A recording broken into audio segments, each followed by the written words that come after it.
The historical site of Pompeii is famous for much more than just the eruption of AD 79. To someone who has not gone to Pompeii, the only notable thing would be that the city was the site of what many consider the worst volcanic eruption in human history. But in reality, there are many other notable landmarks and features present at this historical site. And these very features and landmarks is what we will discuss in this video. Let's start with the history of the city. Pompeii was first settled in the 7th century BC, which is 9,000 years ago, by the Samnite people of the Italian peninsula. They named it Pompeii, or Five, as in the five Samnite tribes who came together to settle the town. The Samnites were concerned a lot with survival and trade, so they started to farm, and this proved to be the right choice as Pompeii was surrounded by fertile volcanic soil. If you didn't know, if volcanoes erupt, the soil around it actually gets better for growing crops because of the ashes. 200 years later, the Greeks arrived and settled the town in the 5th century BC. They surrounded the city with 7.5-kilometer walls and they started to spread their culture. In the 3rd century BC, 200 years later, the Romans arrived to spread their culture, but instead they accepted the Greek culture of the city and even added on. For example, they continued to modernize the walls, add Greek elements to their buildings, and even create sculptures based on Greek myths. One of the most important Greek buildings was the amphitheater. This building was a remarkable achievement of architecture at the time. The theater was huge and it contained spaces for the rich, middle class, and the slaves. The entry tickets would be marked and numbered, and if the day was hot, they would even use flower water to refresh all the watchers. And the entry tickets would actually be marked and numbered rocks. Eventually, in the year 8079, suspicious things were occurring near Pompeii. Many of the citizens started to drop dead, including the famous historian and researcher Pliny the Elder, who was observing the mountain and volcano Vesuvius near the city at the time from a harbor. It was later found out that these people died from gas inhaled from the volcanic eruption. This part of a volcanic eruption, where gas would be released, was known as a Plinian eruption, after the famous historian who died from it. Then the entire city was submerged in a devastating eruption that left every citizen of the city dead, and almost every citizen of the neighboring Herculaneum dead as well.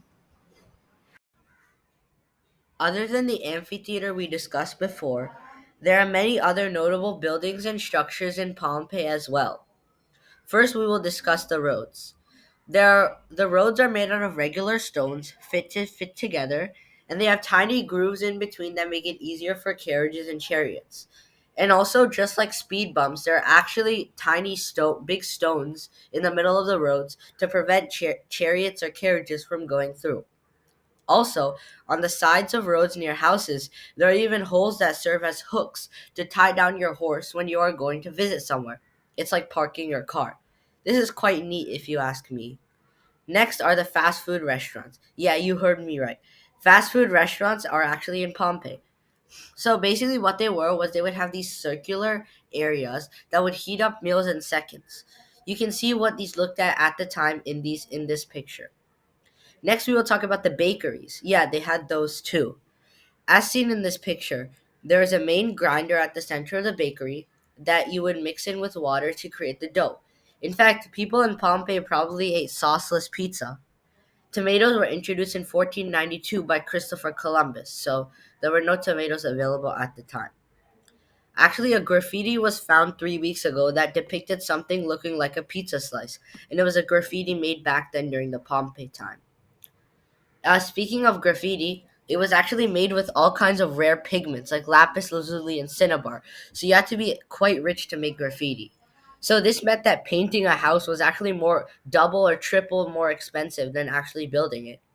Finally, the last main structure in Pompeii is actually a tiny fountain that almost everyone in the city would go visit. It was a fountain of the god Ceres. People would visit the fountain to pray from pray for prosperity from by drinking out of its mouth. For a woman, this would mean having a child, and for men, this would mean making a lot of money.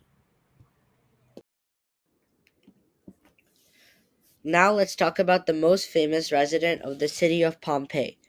This resident was actually unnamed, but we know he lived in a residence known as the House of Syracuse, so we will call him the Syrian.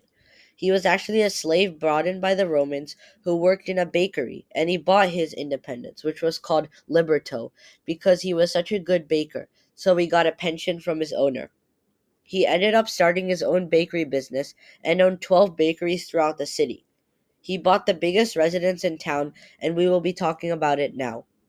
The first area of this house is the atrium, or fountain area, where the guests would enter the house. The next area was where people would eat and socialize. The people would eat so much, but there would be a vomitorium for them to empty their stomachs and eat even more. It would look very rude if you didn't finish your food. So they used this so that all of the food in the banquet would be finished. This actually became part of the culture, even in the Roman emperor's banquet. In the Roman emperor's palace, there were vomitoriums everywhere. This mosaic is the only one surviving from the house. It contains a drunk Hercules coming from a party after his first labor, which was to kill the Nemean lion, Poseidon convincing the people of Troy to build a huge wall, and it also contains Achilles getting fresh new armor from the blacksmith god Hephaestus. The mosaic has 40 effects from Egyptian painting style and a medallion in the center, which was a Greek element. A dark fact about the Syrian was that he tied his dog and his cat to his house so that all of them would die in the eruption. Very questionable.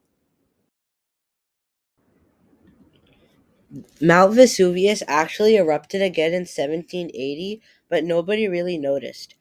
However, it is actually scheduled for an eruption between 1944 and 2050, but locals, trust me, I went there, except for the archaeologists, seem to care about it. Volcanic dust from the eruption completely decayed the flesh and made the bones very fragile, so archaeologists had to devise a plan to preserve the bodies.